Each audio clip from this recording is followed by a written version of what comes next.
So now we're going to talk about how to get out of wrist grabs.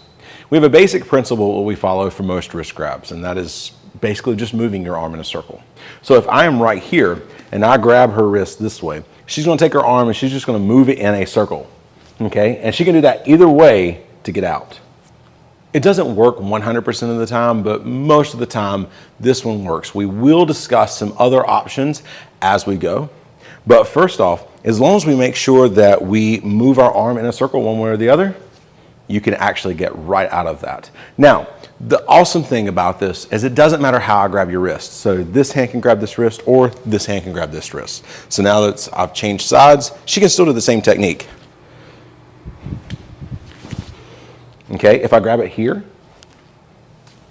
and any basic way that I can think of that I'm grabbing with just one hand on one wrist, she can use the same technique.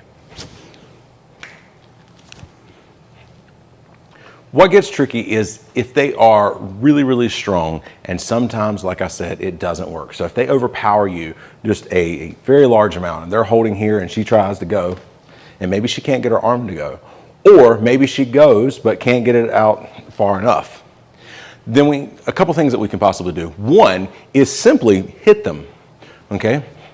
We've worked on the strikes up to this point. So if you hit them, that's going to take their mind off of the fact that they are grabbing onto your wrist. So now if I'm right here and I've got her wrist and she tries to move and gets out and she cannot get out, then she strikes me.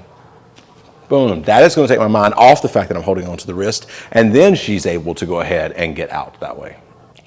So now other option for this is if I'm right here and she can't get her arm out, and maybe she doesn't want to hit me, she can reach over, grab her own hand, and now pull away in a circle.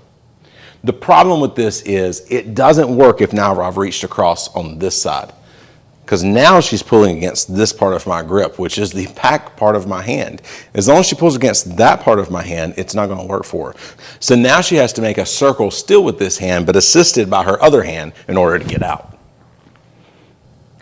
So the key points when working with a partner on this is just to make sure that you're mixing up your sides that you're grabbing, you're mixing up the ways you grab, and you just go back and forth working with a partner, just simply grabbing the wrist and they get out, and then she would grab my wrist and I would get out, and just back and forth working through it that way. That is your goal when getting used to this, because you want these things to be muscle memory. Just like anything else in self-defense, if you don't have to think about it, then it's going to be a lot more effective.